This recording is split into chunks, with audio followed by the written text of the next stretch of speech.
भाजपमध्ये पहिली मोठी बंडखोरी झाली आहे। पुणे महानगरपालिका प्रभाग क्रमांक 27 मधून तिकीट कापलेले माजी नगरसेवक धनंजय जाधव राष्ट्रवादीत गेलेत। धनंजय जाधव यांना भाजपने उमेदवारी नाकारल्यामुळे नाराज धनंजय जाधव यांनी आता अजितदादांच्या राष्ट्रवादीमध्ये प्रवेश केलाय। राज्यामध्ये महानगरपालिकांच्या निवडणुकीची धामधूम सुरू असताना प्रत्येक राजकीय पक्ष जोरदार कामाला लागलाय, परंतु कोणत्या उमेदवाराला उमेदवारी द्यायची यावरून मात्र चांगलीच ओढाताण होताना दिसते। आणि याच पार्श्वभूमीवर माजी नगरसेवक धनंजय जाधव यांना भाजपकडून उमेदवारी नाकारल्याने त्यांनी आता थेट अजितदादांच्या राष्ट्रवादीत प्रवेश केलाय। गेले 25 वर्ष मी काम करत होतो। भारतीय जनता पार्टीचा नगरसेवक म्हणून मी काम केलं पुणे महानगरपालिकेमध्ये। त्याच्यानंतर भारतीय जनता पार्टीचा प्रवक्ता आणि उपाध्यक्ष म्हणून शहरामध्ये चांगलं काम केलं। शहराचे अनेक अभियान असतील, उपक्रम असतील, मोर्चे असतील, आंदोलन असतील, लोकांपर्यंत पोहोचण्याचं प्रभावी काम मी केलं। परंतु आज सकाळी मला कळालं की तुम्हाला उमेदवारी देण्यात येत नाही। तर मी विचारणा केली की बाबा काय एवढे वर्ष सातत्य ठेवून सुद्धा कोणतेही पद नसताना 2017 पासून कोणतेही पद नसताना जनता पार्टी काम करतोय।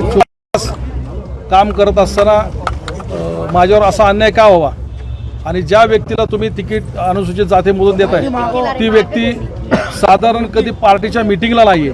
कोणाला एक त्याचं नाव आहे मला आता मी सांगू शकत नाहीये, परंतु एखाद्या जो कामच करत नाही आणि शहराध्यक्ष पुढे फिरतो त्याचं एवढंच फक्त काम आहे, त्यालाच तिकीट दिलं जातं। माझे वर्षभरामध्ये महिलांसाठी, युवकांसाठी, क्रीडा क्षेत्रामध्ये आणि चांगलं काम असताना सुद्धा मला डावललं गेलं।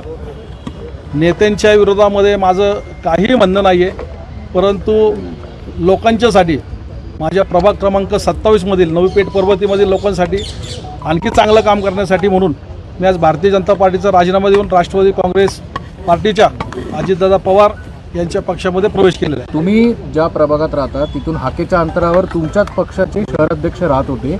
या सगळ्या संदर्भात तुम्ही त्यांना काही कानोसा दिला होता, त्यांना काही सांगितलं होतं का राजीनामा देण्यापूर्वी, किंवा या संदर्भातली काही मागणी केली होती का? नाही, मागणी मी रितसर भारतीय जनता पार्टीचा उमेदवारी अर्ज भरला। मी प्रबळ दावेदार तिथं होतो। 24 तास संपर्कात असलेला एक कार्यकर्ता म्हणून मी लोकांचे परिचित होतो।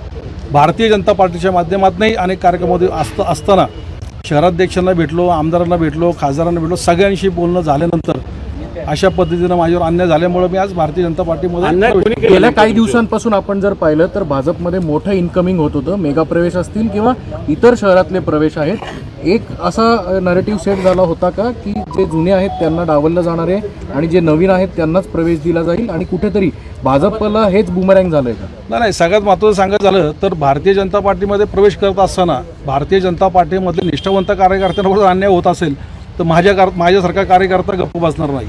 लोकांच्या सेवेसाठी जर आपण उतरलो तर कुठलं तरी हे काम करायचंच आहे। त्याच्यामुळे मी खऱ्या अर्थाने आज हा राजीनामा, भाजपचा राजीनामा, भारतीय जनता पार्टीचा राजीनामा देऊन राष्ट्रवादी काँग्रेस पार्टीमध्ये प्रवेश केला। नवनवीन घडामोडी पाहण्यासाठी स्टार महाराष्ट्र न्यूजला सबस्क्राईब करा आणि ताज्या बातम्यांचे अपडेट मिळवण्यासाठी बेल आयकॉनला प्रेस करा आणि परिपूर्ण बातमी बरोबर रहा, इतरांपेक्षा एक पाऊल पुढे।